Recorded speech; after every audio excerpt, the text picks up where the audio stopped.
Okay, where are we at? Good morning, everybody. Hi. Hello, babies. How are you all doing? Good, thanks, Abby. Good, how are you? Good, I am good, although I'm super stressed. I was just like trying to get into the chat just now, and I forgot I've like enabled a waiting room, which I didn't even know. So now I'm having to admit everybody coming in, keep queuing up. I'm like, I'm sorry, I'm letting you all in. How are you guys? Thanks for joining so early on a Sunday morning. Yeah, No, I'm not gonna lie, I- the caffeine needs to hit my bloodstream soon. Yeah, You've I've had my got morning. caffeine. I'm so jealous. I've had to have like a jasmine tea to try and get some kind of caffeine fix, which is, fine and whatever. To everyone else who is joining, I think everyone has, because I think I enabled it. But if you could please put your microphones on mute just while we're chatting, it will make things run a lot smoother, and it will mean we don't have any echo, because this session is recorded for YouTube, because we actually had a lot of people messaging us saying that they are not in the UK, and so it's like 3 a.m. wherever they are, but they want to, they're obviously not real fans of us, just FYI, but that they want to watch it later on. So awesome.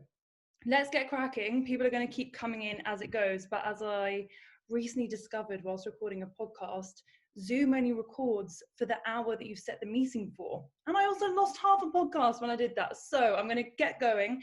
Hi, everybody. Welcome. Thank you for joining Stomach Stories, hosted by Gut Instinct. Those of you who don't know, I'm Gut Instinct. I wasn't given that name at birth. My name is actually Loïs Mills, but I created the platform Gut Instinct in 2016, Christmas 2016. So it's nearly 4 years old, which is absolutely mad to think about that.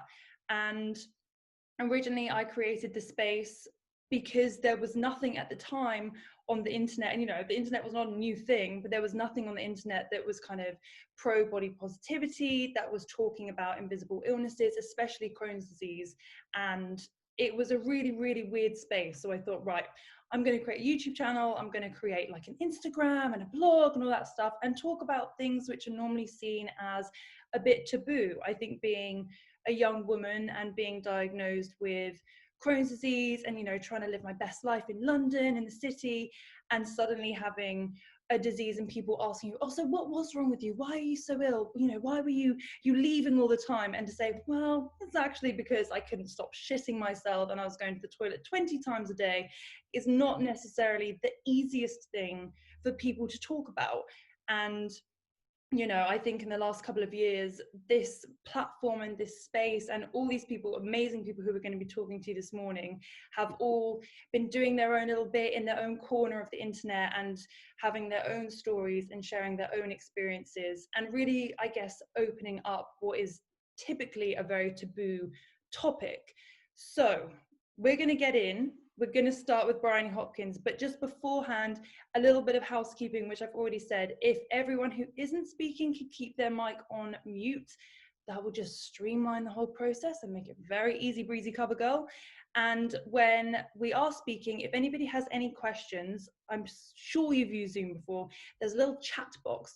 Feel free to throw in any questions you have. We're not going to answer them straight away, but from 10:45 to 11, we'll be doing a big Q&A where we'll answer all your questions. I've also, on my Instagram, got a little box on there. So if for some reason you don't want to chat in Zoom, throw any of us a message on there. And in the last 15 minutes of the chat, we will try our best to answer as many questions as we can. It can be specifically to one person. It can be to all of us. Depends who you want to chat to. I'm not fussy. So let's kick off if you're ready. If you've had some whipped coffee, we're 5 minutes ahead of schedule. That's the kind of gal I am. With Bryony Hopkins, my darling. Take to the floor. Thank you. I've actually set a 10-minute timer just so that I don't ramble on, because that is the kind of person I am. So I'm just going to press go now. Hello, everybody. Thank you so much for joining. My name is Bryony Hopkins, and I run a blog called A Belly Full Of, and I also work full-time as a journalist. And just to sort of start with my stomach story, which is why we're all here. I was diagnosed with Crohn's when I was 4 years old in the 90s. So now you all know roughly how old I am. And I probably have the most boring diagnosis story because I really don't remember anything about it. I just remember looking down the toilet bowl, and literally it was just an absolute bloodbath. Sorry, TMI graphics, but you know, you probably all been there. And it was kind of that, even my little 4-year-old brain was like, oh, this is not good, and I think this is going to be with me for life. And then it sort of very quickly, I was diagnosed. I was put straight on prednisolone steroids. So all my school pictures when I'm a 5-year-old, I'm literally like swollen up like a hamster. And I guess just sort of my early childhood was just completely dominated by my Crohn's. I was on every drug imaginable, and every time I came off something, my Crohn's would just flare in the most hideous and aggressive way. And then it was mainly at that point in my large intestine. So I got to the age of 12 and I was actually just like begging the surgeons to get it out. I just could not live like that anymore. I was missing so much school. Like I wasn't doing everything that a normal, I don't know, 10 or 11-year-old would. So they decided to remove it when I was 12, and then I lived with an ileostomy from 12 to 16. And I'm going to talk about the mental health side of things shortly, but it was a very weird time for me. I think being a female going through puberty and then add a ileostomy on top of that, it was a very weird time in my life. And then I had a reversal when I was 16. I went off to uni and I was actually in remission then, and I did have a few pretty large bowel obstructions and they had to reopen my scar a few times, but apart from that, things were actually pretty good. And I studied drama at uni and had the best time at prancing around for 3 years. I'd really recommend it if anyone's thinking about what to do, because I didn't have to do a dissertation. I just danced on stage, but that's a story for another day. And I was in remission. I was on adalimumab, and I didn't really have any active Crohn's. And it wasn't actually until recently in 2018 I started seeing blood again. I started going to the toilet, you know, sometimes 10, 20 times a day, like many times overnight. And I went and had a flexi, which then they stick a camera up, which now seems to be like every few months the doctors are like, should we just stick a camera in? Why not? I'm starting to think they're just doing it for fun. And they saw some very severe active Crohn's right at the bottom in my rectum. So that I'm kind of still battling with that now. So I've been on sort of quite a few rounds of steroids in the past couple of years. I'm on ustekinumab now. And it kind of leads me on to my next point, which is what I wanted to talk about, which is kind of coming to terms with having IBD, and also dealing with just the constant, I guess, knowledge that something can come hurtling around the corner at any point, and you still want to travel and you still want to work and you do everything that you want to achieve in your life that everyone has to worry about. And then on top of that, you've got to work out whether you're going to need another operation in a few months, or is your medicine going to keep working? And that kind of has been a very long process for me to kind of come to terms with just dealing with that constant level of uncertainty. I know I was probably so sick of the word uncertainty in these current times, but in reference to IBD. And I guess one of the things that I've learned moving into my 20s, as I mentioned before, when I had an ileostomy and I was a teenager, my mental health was really in a pretty poor place. And I think a lot of that was what age I was at, and also kind of dealing with everything that I had dealt with as a child.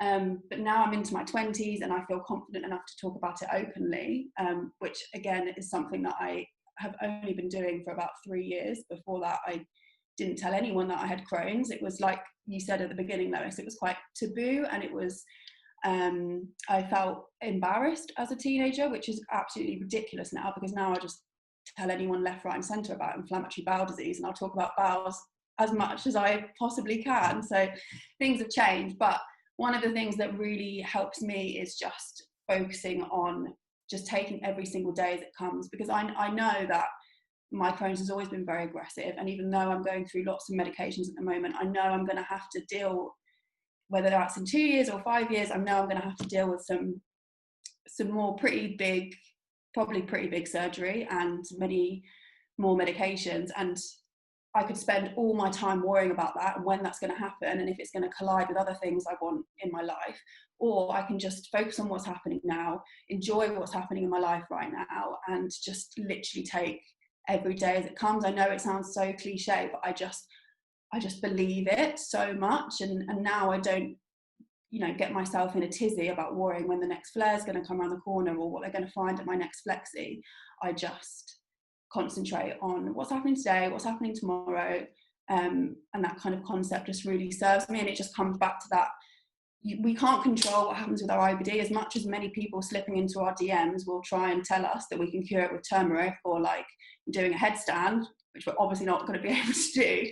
We can't control it. If it's going to flare up, it's going to flare up, and ultimately the only thing that we can control is the way that we deal with it. And it's taken me a very long time to get to that point where I feel confident in the way that I can deal with it. But once you do, it's kind of a bit of a breakthrough. Have I been speaking for more than 10 minutes now? No. No, babe, you're fine. Keep going. Okay, all good. Keep going. Okay. And I also just wanted to touch on body positivity, which I'm sure Billie and Ant will both touch on in their talks as well. And then both of them have been incredible advocates on this online community, which is just amazing. If I had something like this when I was 13 years old at an all-girls school trying to hide my ostomy bag in the changing rooms, I honestly think I would have been a different person. So this community is just unbelievable. But on the body positivity thing, so I obviously lived my ileostomy and then I had a reversal, and it took me a really long time to kind of come to terms with my scars. And I think a lot of that is to do with representation, something that Billie has done some amazing work in that field of body positivity and representation, because you don't see, I can remember the last time I saw a model on ASOS or anywhere else that I want to buy clothes from that has a really long scar down the middle of their stomach that looks like mine. And it was a slow process for me. But then one day when I just went on a beach and was like, oh, why am I bothering about what he thinks or what she thinks? And they're all like, why am I letting that get in my brain? What is that serving me? What is the point? And then on that day, it was like a light flipped, and I just felt completely liberated and free. And now I almost, if people want to stare, I'm almost like, do you want to should we have a chat about it? Do you want to share with your thoughts what you think about my stomach? Because I'm welcome the conversation. So and I just think it's really important to remember that we have these scars because we went through something unimaginable and really painful and traumatic in some cases, and we survived it. And I really don't think that should be something that we feel like we should hide. If anything, we should just be strutting around in our bikini all day long, if we could get away with it. And I think that again, it's kind of comes back to mindset, and I'm not underestimating how difficult it is to get to that point. I used to sometimes, even when I wanted to wear a bikini because all my friends were wearing bikinis, but I didn't feel confident enough, I would literally sit with my arm over my stomach, or just, which is pointless, the stress that was causing me when actually no one really cared. And that's and been another sort of key thing in my journey. And then the last thing I just wanted to touch on is diet and food, which is something that I bang on about on my page quite a lot, which is Bryony Hopkins, if you want to find me there. Not Briony 2, because I don't know who that is and why there's another one of them that's coming up on this. So one of the things that I've found over my journey is the elemental liquid diet has been quite a powerful tool for me. I mean, it's absolutely hideous. You basically don't eat for 4 weeks and you just have water, and I really wouldn't recommend it if you could avoid it. But I have found it a few times over my journey. It's put me in remission, which is pretty amazing, but also pretty hideous because you can't eat to get to that point. But in 2016, when I did the elemental liquid diet, I did you introduce food afterwards, and during that process it kind of became clear that gluten and dairy for me personally wasn't really helping bloating and pain, and sometimes urgency and going to the toilet as well. So I cut those things out, and it did make quite a big difference to my day-to-day life. Obviously, I still have active Crohn's, like I'm still on, you know, very high medication and probably will need surgery at some point or another. But in terms of sort of, oh, my time has gone now. I just stop mid-sentence. I'll just finish that. It's like a countdown. It was actually quite stressful. And you're off the show. Thank you very much. Goodbye.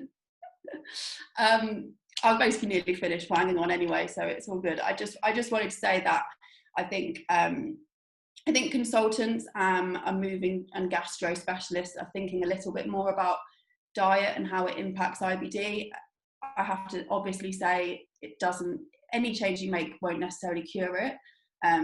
But if there are sort of little things, like for me, I think I've kind of developed part IBS alongside my IBD, just because my stomach has just been through so much, and that bloating is just really uncomfortable, but isn't necessarily a characteristic symptom of Crohn's necessarily. And I just think it's really important, if you feel like there is something more, you want to see a dietitian or a registered nutritionist alongside your medicine and alongside your surgery, then definitely ask your gastro, because I think they're changing now, but they might not necessarily offer that as an option. And if you want to hear more of me discussing all of this very quickly in 10 minutes, you can find me on Instagram and Twitter on Bryony Hopkins, and also my blog, A Belly Full Of. And that is me. Thank you for inviting me. Such a pro plugging yourself at the end. I absolutely love it. And for more of this great content, visit my other page outside of this channel. Just visiting everyone. I love it. That's so good. I also had, when you said about wanting to parade around in your bikini all the time, such a great thought of you rocking up to the BBC like, yeah, this is me, honey. Yeah, this is me, guys. Just here for another day of journalism. Hard. Yeah. Oh my God, I love it. Briony, that was really insightful and really, really good. Thank you so much. We're now going to move on to Aunt Andrews, aka IBD Life. So take the floor, honey. Thanks, sweet. I don't really have a lot to talk about because Briony kind of took all the points I wanted to go on, so I'm going to have to really wing this now. No, I'm joking. Hi guys, my name's Ant, also known as IBD Life. I had to change my Zoom thing because I had it all set up for work, and I was like, oh no, I need to take all that work stuff out, otherwise people are going to think, who's this geezer? Don't know who he is. So yeah, I'll do a little bit about my recent stories, because it's very similar to all the stories you'll probably hear today. I was diagnosed with ulcerative colitis, so slightly different to what Briony has. My condition was just encapsulated in my large colon. So very similar symptoms, you know, apologies for people who are probably sitting eating breakfast at the moment, but yeah, blood, shit, everything like that coming out all the time. Went to the doctors were like, don't know what's wrong with you, I haven't got a clue. I had to go private, went private, had a consultation, and my doctor said, you've got ulcerative colitis. And I'm sure like all of you who may have this condition or friends that have a condition, you go, brilliant, what are we going to do to cure it? And just to touch on the point that Briony was making, when you're put into that situation, when the doctor says to you, I'm really sorry, mate, you're going to have to live with this forever. You're like, oh, okay. So what does that look like? What's the roadmap to, you know, feeling better? And he goes, it's just kind of drugs, and we'll just have to see how that goes. And I battled with that for 10 years. And then very recently, in February, I elected to have a subcolectomy. So I had the large colon taken out, and I had an ileostomy, or a stoma, put in. I feel like I've been in lockdown since February, because literally first week of Feb, it was like stay at home, and I've been staying at home pretty much since then. So it's been a very long 4 months, I tell you. But yeah, and initially the surgery was okay. Stoma was created, you know, everything was going all right, but I had loads of complications in hospital, unfortunately. I was there for 19 days, which is very long, obviously. Then came out, and as Briony was saying, with this condition, you know, you can have various types of treatments, but then you don't really know what's around the corner. And unfortunately, I then had to have a second operation a few weeks later. because basically the reasons I was having complications was simply because my core muscles are too tight. So they're quite thick and they kept squeezing the stoma. And my doctor was like, yeah, it's a really good thing. I was like, how is it a good thing? Like every time I get up, it's going to pinch it so it make it swell. So I had to have a revision of the stoma site. During a COVID pandemic, which is really interesting, because you go into hospital and there's nobody in hospital, obviously, and everyone's like 2 meters away with masks on and shields on, and you're like, and it's a bit weird because you go and have an operation, your family can't be there for you before you go in or before you wake up, and you know everything was a bit odd. But it was done very, very quickly. Unfortunately, that was 4 weeks ago now. Things have gone well. I haven't had any complications. Everything's working pretty perfectly.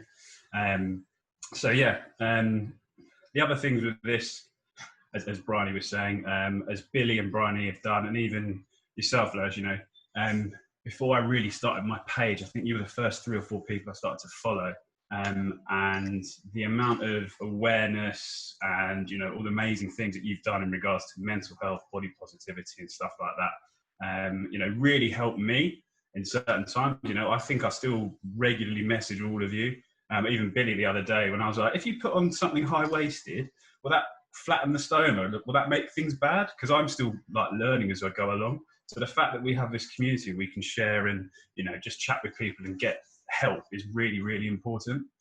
And because of these guys, literally, as Briony was saying, she had I think it was a photo you did on a beach with a scar or something.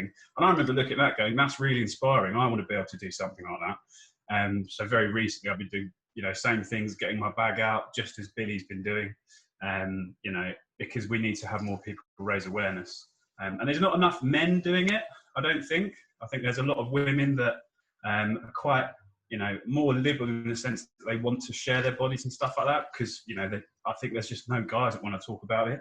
I think, you know, from a guy's perspective, again, it kind of goes along the whole mental health thing. It's no, I'll just shut up, I've got to be the man sort of thing, and not sort of tell people or show people what's going on. So I'm trying to do quite a lot with that, to be fair. And it is good fun. There's lots of little projects that I've done, you know, and it's great.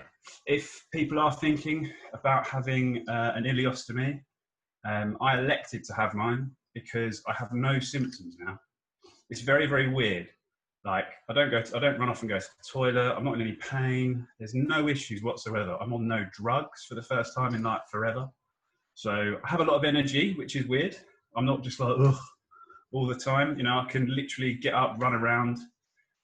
But the thing that you do struggle with initially is you're pooing out of your stomach, because that's where your intestine comes out. So looking at that, like when you change your bag and stuff, you look down and go, oh yeah, oh, okay, this is new, this is weird. And you have to clean it and maintain it, you know, make sure your bags are all on okay and stuff like this. But I'll be 100% honest, if that's the only thing that, you know, I have to sort of deal with, if you will, is just looking at my stoma every now and again. You know, it's not an issue. I find it fascinating. Like I've literally had like sort of neck spasms because I'll be like looking at it all the time as it's like doing its thing, and I'm like, oh, my neck hurts. I need to stop looking at it. And also I need to stop walking around. I'll be outside and it'll start working. I'll go, I'll just have a quick look. And I'm like, Ant, we're in public, man. Like, what are you doing? So you can't show people what, oh yeah, well, fair enough, just do that. So, but no, it's been a really interesting journey to get to this point. The fact that we have this community is just, you know, it's been so beneficial for me, because if I didn't have a lot of you guys available, especially whilst I was in hospital, and through the first couple of weeks of having an ileostomy, you'd feel so alone, you know, because you don't, when you go and see your stoma nurses and stuff, you kind of only really have those like short conversations, and it's like, here's my email, let me know. And it's a stranger, which, you know, I like most people on Instagram and stuff, but fortunately you build those relationships up, so you feel confident enough that, you know, I can chat to Billie about hers, or I can chat to Briony about hers, or other people that have got it. So, you know, it's been so useful and so beneficial to do this. So yeah, can't really thank you guys enough, if I'm honest.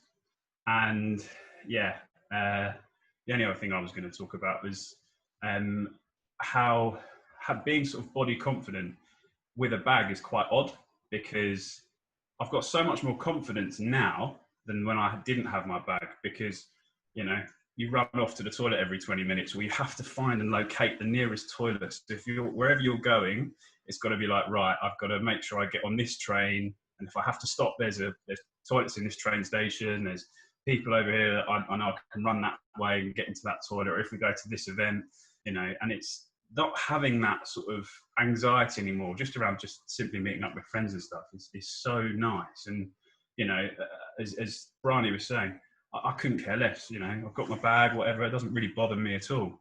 Like, it's a talking point at the end of the day. And as weird as this is, like, this, like, basically saved my life in a sense, you know, because, you know, you have to think about all your options. A lot of people may not want to have surgery, but I chose to have it because if I take away the colon, my condition's then taken out and it's gone. So I don't really have any issues at the moment anyway. Yeah, I'll probably have to have a few more cameras up your bum, as always. And, you know, but it's good now because I'm on, you know, first name terms with my doctor, so it's less weird. But yeah, it's there's all these little bits in the road, you know, that you will have to deal with as you go forward with any sort of treatment you have, surgeries regardless. So, you know, you have to try and live the best that you can. I know it's very cliche, as Brian was saying. You've got to do the best thing that you can do over this time. And if you can raise awareness and people want to listen to you talk about, you know, your bowels and shit and all this stuff, then great. Because the more you can talk about it, the more things will be better for other individuals who are going to go into this. And, you know, I've had people call me recently after I had a few stories of being in hospital, and they were like, oh, my daughter's about to go in. What advice would you give her? Like, I didn't even know platforms like this were available, sort of thing. So, you know, the fact that you can raise awareness and give back to people, I think is the best thing. So, and there'll be lots of projects going forward that we'll do. You will see them all shortly, hopefully. Me and my little shit bag. I haven't called it a name yet. It's just my little shit bag. So that's what I call my stoma at the moment. So he's all right. But yeah, I think I'm going to do under time just because hopefully, is that 10 minutes? I think it's about 10 minutes or so. Fuck it, that's 10 minutes. That's absolutely fine. I also love that you say that it's less awkward to have a camera up your bum if you know the person on first name terms. I prefer it if I have no idea. I'm like, this never happened. I don't know you, you don't know me, and we will never speak of this again. If it was like, you're right, Bob, how you doing, baby? Go on, I could go again. I think I would hate that so much. Yeah, my consultant would be like, how are you, Briony? How's your day? I'm just going to slip it in. Lois, it's even worse because my nurses all live near me. So I'll like go to the shop and they'll be like, hi, Anne, how are you? It's like, don't worry, we won't talk about anything about your bum in here. It's fine. Like, well, we are now, aren't we? So No, you've said Oh my God, that is so funny. I love that so much. That was really good. Thank you, Anne. That was very insightful and very honest and very candid. I think that was really great. Just a reminder to everyone, if you want to send any questions below to any of us, all of us, please pop them in the question box in the chat thing. And also some of you have been sending them through to me on my Instagram as well. So we will get to them at the end. But now we're going to move on to the gorgeous Billie. Take to the floor, my darling. Hi guys. Well, I mean, Anne, you've basically taken all of my points, so thanks. Bye then. Nice to speak to you. So yeah, I thought, I mean, firstly, I mean, guys, this is so amazing that we can do this. I've had lots of messages from people prerequisite to this, just saying how excited they are. So if you follow me and we've had a chat, it's nice to say hello. But yeah, so God, it's funny actually, because talking about my whole story, like so much has happened since I've had my bag, but going right back to the beginning is kind of actually quite difficult to remember what's happened. But my whole story, mine was quite quick actually in the grand scheme of sort of people with their illnesses. So I was diagnosed with ulcerative colitis in January 2017. I was 20 when I was diagnosed. And I was suffering with symptoms probably about 6 to 8 months before I was actually diagnosed. In the first few months, out of literally like pure fear, I just didn't go to a doctor because my symptoms sort of were quite slow. Like I just felt a bit tired. I went on 2 holidays and just was like, oh, like I'm just a bit tired from being on holiday and the journey and the walking around on holiday. Turns out you're shitting blood every 5 minutes. Like that's not like I definitely was not the holiday. And my symptoms basically went from a bit of bloating to a week and then like just pure blood. And as soon as you Google that, it's like, oh, you've got bowel cancer, basically, is the first thing that comes up. So I was like, no, like I'm just not going to look, because if I don't look, it doesn't exist, and that's fine. And before all of this, I was like super healthy. I was gymming all the time. My mum's a chef, so like eating wise and food wise, I have such a great diet. So to have like a gut problem was a completely alien. So I just completely blocked it out of my mind for about 3 months, and then thought, like, okay, it's been going on for 3 months, like, and nothing's getting better. Like, I've hidden it for long enough. I think I need to go and do something about it. So I was 19. I went to see my GP, and which took a lifetime to get an appointment. Bear in mind, I'd spoken to all of them about all my symptoms beforehand, over the phone, and they were like, oh, like, you're not an emergency, so we'll just put you at the back of the queue. So it took about 3 weeks for me to actually get an appointment. And then I went to the GP. I was on my own. I decided not to tell anyone, just like Ant was saying, like about the pure anxiety and like the fact that you then don't want to share it. So I went to this GP. I told her about my symptoms again, and she just said, oh, I think you've got bowel cancer. I'm going to refer you to a cancer unit. She didn't do any tests on me. She like nothing. Like there was no, oh, I'm going to send you for a blood test. Oh, we'll see what happens. Don't worry, you'll be all right. Like, I was 19. I was on my own. And instantly that I kind of like closed in. Like I didn't want to tell anyone. I didn't want that to be a thing. The first thing she told me is I laughed, because I was like, oh, don't be ridiculous. Like, no, I don't have cancer. Like, that's stupid. But I'm 19, for God's sake. So I finally, after she told that, I thought, okay, I'm living with my parents. I probably should tell my mum. So I told my parents, and I'm lucky that we've got private healthcare, and straight away my mum rang our healthcare and said, like, right, we need to get her in for a test. What do we do? Because the GP was going to refer me to a cancer unit, and that was going to take a month. So we were like, okay, that's going to take too long. Like, we want to see what's going on pretty much straight away. I went to see the first gastroenterologist and had a colonoscopy, which was probably one of the most horrendous experiences I've had throughout this, and I've had my whole colon out. So that was, I mean, I think the main reason why that was so upsetting is because the doctor who conducted the test basically had like the emotional range of a teaspoon. He was just so cut off from the fact of how scared I was and doing this all on my own that I felt incredibly uncomfortable speaking to him about it in the first place. After that colonoscopy, they were like, no, like, we don't think there's anything wrong with you. We think you're fine. We can't find anything. So I went back to university. I was starting my second year of uni. He said, oh, we'll just give you like these enemas to try. It'll probably get rid of what's going on. You'll be fine. So I was taking those for about 2 months. And I mean, excuse the pun, but literally the shit hit the fan.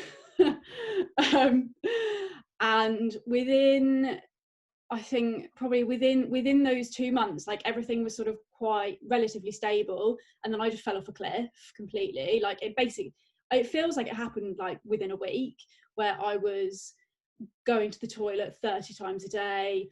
There was more blood than anything else. I couldn't eat anything. I was bedbound, like just was getting thinner by the second. And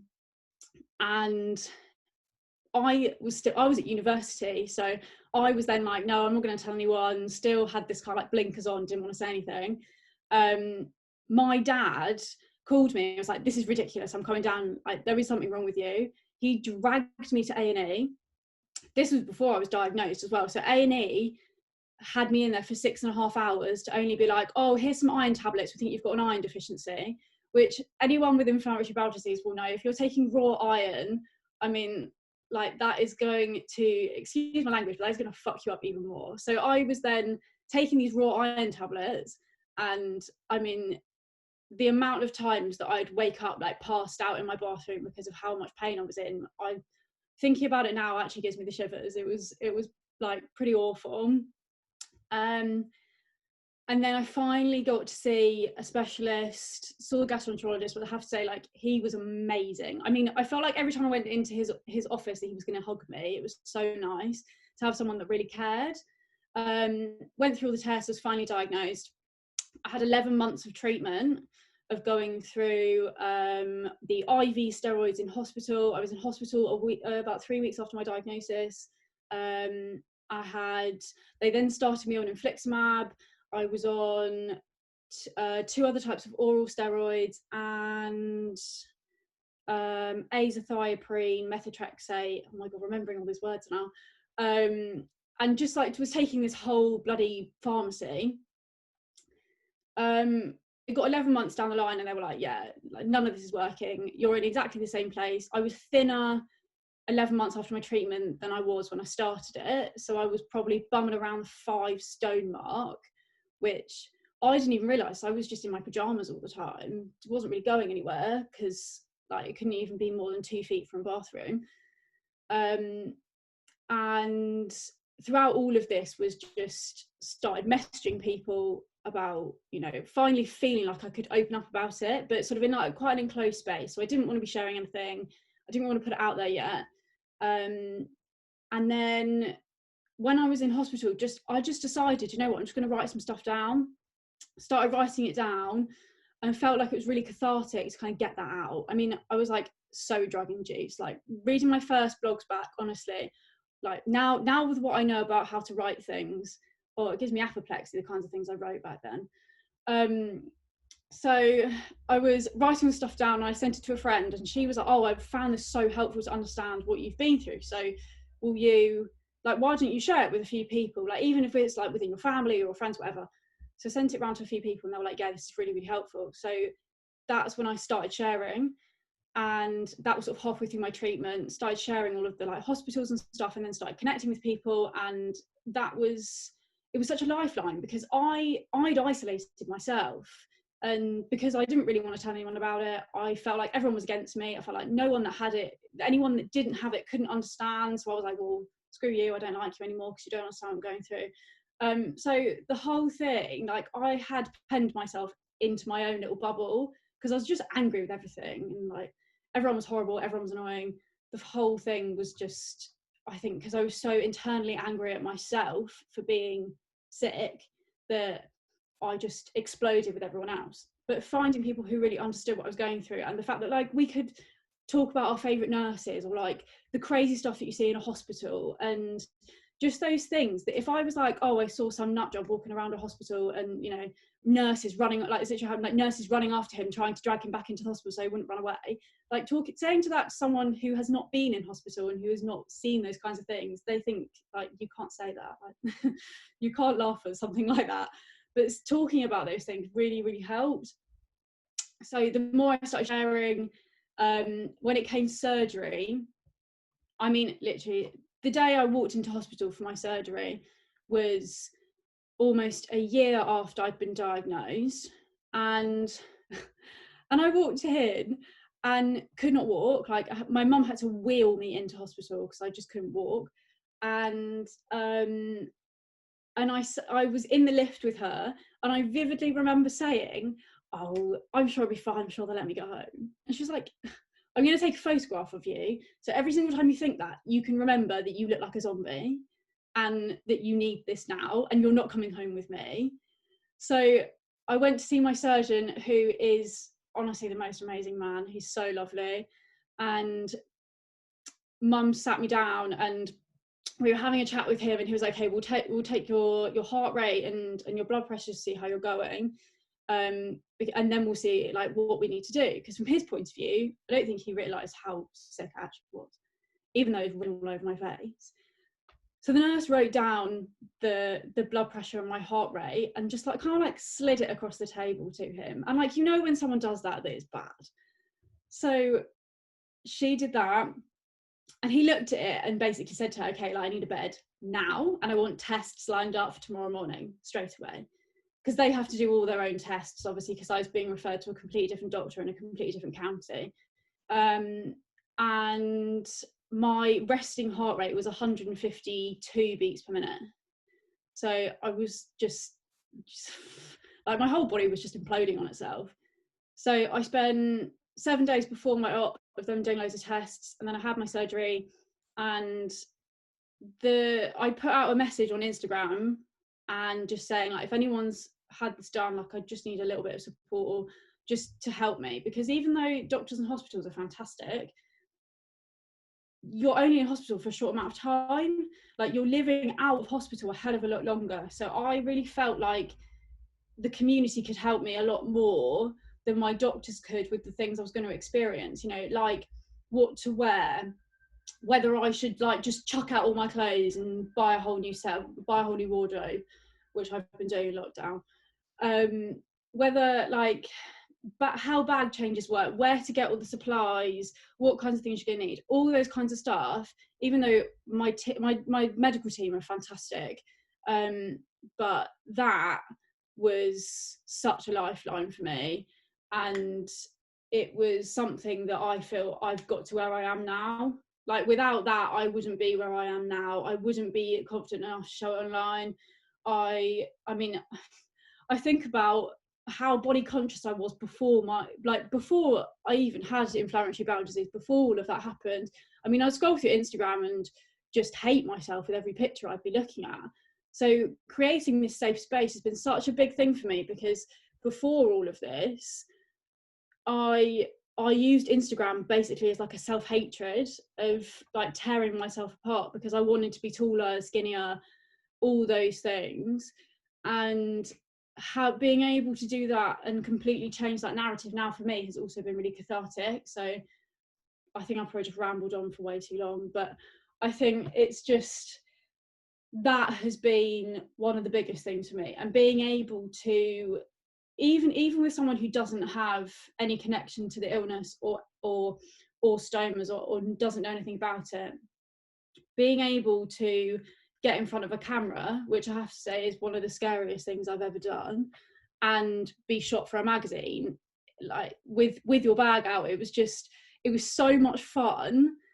And then you kind of realise, like, hopefully someone will see that, even if they have, like, maybe they've got scars, maybe they've got wobbles that they don't like, or maybe they've just got little bits and bobs that they look in the mirror and they think, oh, I could just change that.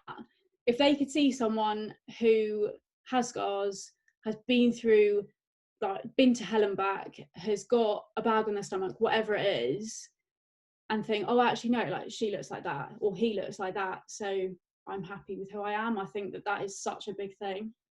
Yeah, I think I absolutely agree. And I think what you said interestingly about, you know, it being people who suffer with a condition, but also people who don't, I think something that we all trying to do, you know, the four of us and everyone who's on this call and everyone who follows us all collectively, we're all trying to navigate a space of what it's like to live with an invisible illness, which I think is so difficult. And it's like you said, like, the four of us collectively have such different experiences, such different journeys, we're all at such different points where we are right now, let alone, you know, the world who suffers with the same condition as us. So I think it's so nice and so refreshing that, you know, people are able to either use their voice and use their space to be able to talk about it, or on the other hand, be able to view and engage in that kind of content. Because I think even for all of us, I think, Briony, you said it changes all the time. It's a never-ending cycle of trying to understand yourself, trying to understand your body, your mental health, and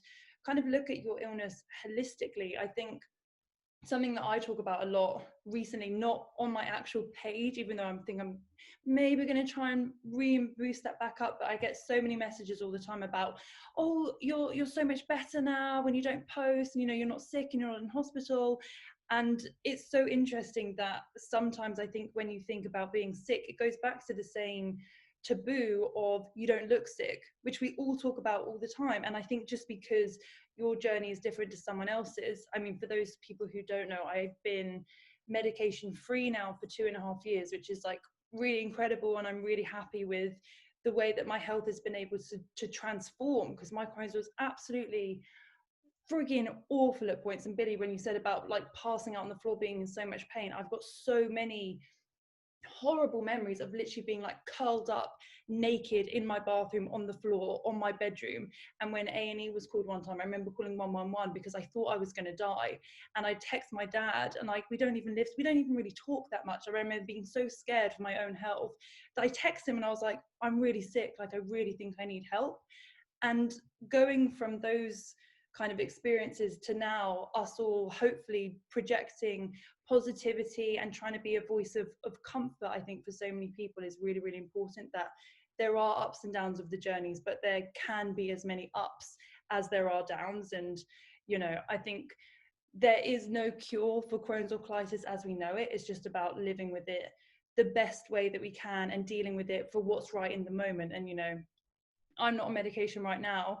If in 6 months time I had the worst flare up of my life and it was critical for my health, who would I be to say like, I'm sorry, I've been medication free for 2 years, I'm not going to take any more pred? Absolutely hell no. It's like a constantly evolving, changing thing. And I think it's really amazing that people are able to feel confident enough to share their experiences, because they can be really, really personal, especially with your bodies and your insecurities. It can take a lot. So I think all the things that all of you guys do is really, really powerful and really, really amazing. We have got to the Q&A section of the chat, so let's go through them. You guys, the three of you, 4 including me, can unmute your mics. It's going to be a dive-in session. We'll go through, we'll do a couple of them on here, and then we'll go into my DMs if we have enough time. So let's start. Claire the Pear. Love you, Claire. I know we talk a lot. So she has said, I always think I've come to terms with my Crohn's. A year goes by and then I get more symptoms or a flare and I feel like I crumble again. Any tips with dealing with the unknown element? Go. Well, Claire, you are not alone, because every time when a new flare comes up, I do have a little crumble, a little cry, a little, little moment of frustration. And then I just have to, or this is just the way that I have learned to deal with it. It's like, have that cry, park that cry, and now just think about what action is next. What can I actually control? I can control the way that I deal with this, and I can control the conversations that I have, and I can control the consultant and the gastro, or whatever it is. It's not easy. I can definitely vouch for that. I'm sure you guys can as well.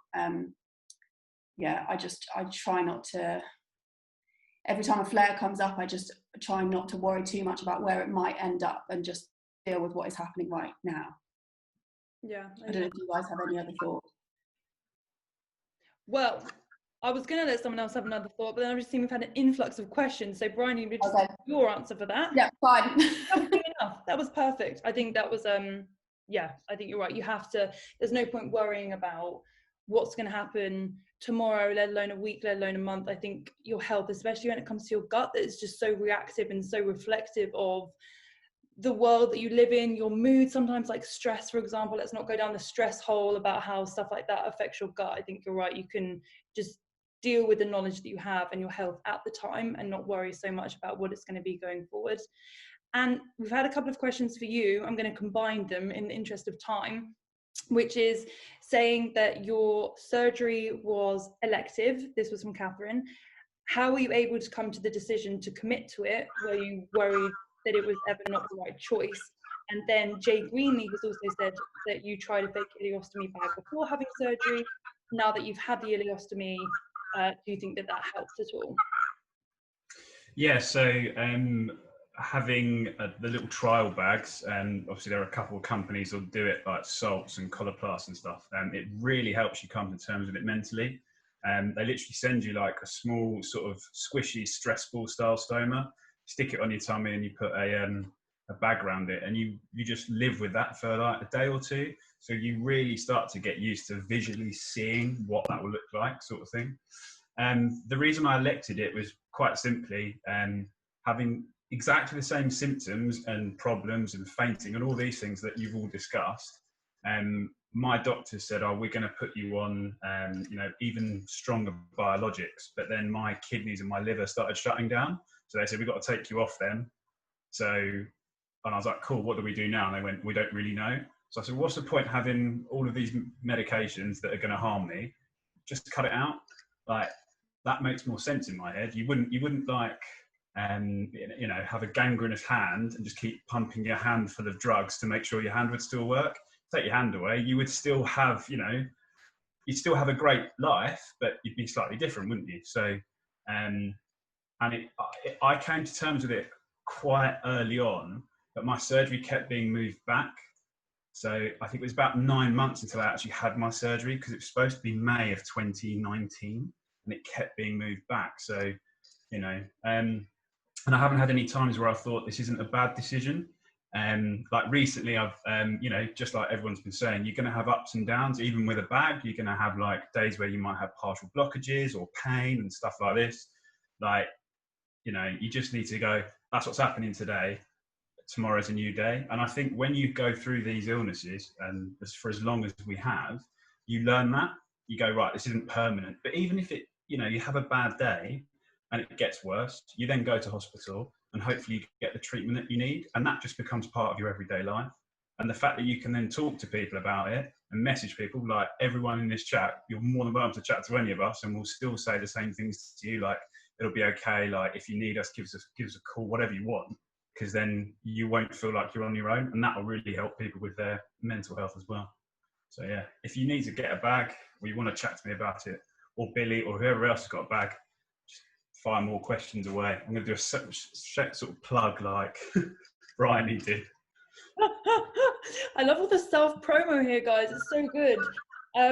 Billy, I've got a question that came through on Instagram that I think you'd be really good to answer, and it's any advice on how to improve body image and body positivity with Crohn's or colitis? You know what I mean? Yeah, I think that's a big one, because I've always thought that body positivity always comes from a more mental standpoint than it does from a physical one. I've always found that it starts with how you feel in yourself, and then like body positivity. And it's I've said this so many times. It's not a journey. You're not gonna like get to a destination and then suddenly be like, woohoo, everything's great. Like, you have ups and downs. It's a massive thing. So I think it's really taking your time. It's giving you the opportunity to really find some self-care, and I think taking those moments where you think, do you know what? Yeah, like, I am feeling great today. Like, my hair looks great, my outfit looks great, or I've had a really nice cup of coffee. Like, just those little things. And I think they really build up. And the more confident you get with those little things, I think that can then project you into those feelings of every time you look in the mirror, you're like, yes, I'm on it today. So I was literally just downing some tea. But yeah, I think that's a really, really good answer. Really, really good. I'm trying to work out how many more we can fit through before the recording cuts off at 11. Let's do, this is a really good one. Let's all give like one sentence answers. But Tom H has said, what was everyone's biggest worry before sharing their story, and did it come true? So we'll start, Briony, with you. So I first shared my story about 4 years ago, and considering I'd already lived with it for about 20 years, that was a massive, massive deal for me. And I think what had held me back was that I was worried that people were going to see me differently and people were going to judge me, and that absolutely did not come true whatsoever. And that was a really silly thing for me to think, because I'm always overwhelmed by how much people want to hear these stories, and people relate to them. Even if they don't have IBD, they relate to something that you've said or part of your journey, and that's really incredible. Yeah, absolutely. And what about you? Anything you were worried about before you went live? I wouldn't necessarily, well, not necessarily worried about it. It was more the fact that I think being a guy, there was no people like or men sort of talking about it and stuff like that, and being a rugby player, seen to be quite a strong character sort of thing, to then sort of show people, actually, I've not been okay for so long. I thought a lot of people would think massively differently of me and stuff like that.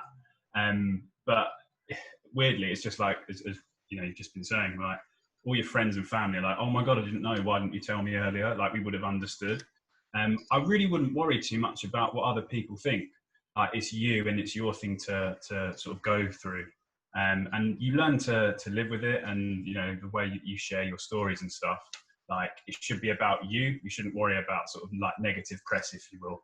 Like, you're doing it and you're very brave for doing all those things, so you should be encouraged to share your stories and show people that everything's fine, like, in your life and those sorts of bits. So yeah. Amazing. And Billie, what about you? So mine actually did come true. Positivity is great, guys, but mine actually did. So I was actually quite worried about having a bit of a hit back and with trolls and things like that. And I mean, even in the last week, that has happened. But with that kind of thing, I mean, do you know what? It sucks that it happens, but it does. And I think that's actually given me a bit of a tough skin. And the more it's happened, I mean, it's very infrequent. I don't get that many. But in the it should never happen, but I get a few every now and again for all different reasons. And at the start, it used to really upset me, and I used to like go and cry and have a glass of wine. But now I think, actually, do you know what? Firstly, a lot of people don't understand, and what they don't understand, they're quite scared of. So by explaining that, hopefully you can help educate people. That's the first thing. Also, like, if you have a negative opinion, like, please just keep it to yourself. Like, I've had so much support.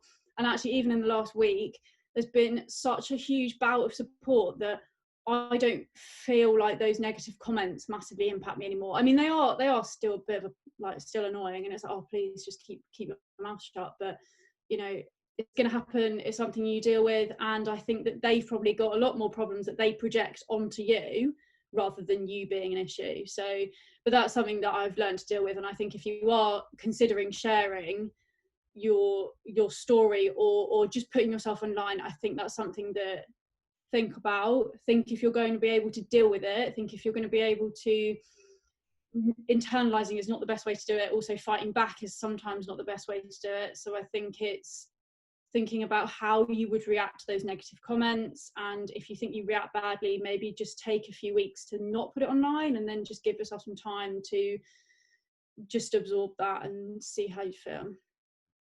So true. I think, kind of going back to Tom's question about like, what's your biggest worry about sharing your story? I think, Billie, mine's exactly the same as yours, and mine also did come true. It's at the time when I started putting stuff on YouTube, which for me was like a huge thing. Like, I'd never put myself on YouTube before, and I couldn't find 4 years ago anyone sharing this kind of experience on YouTube. It was such a different space back then.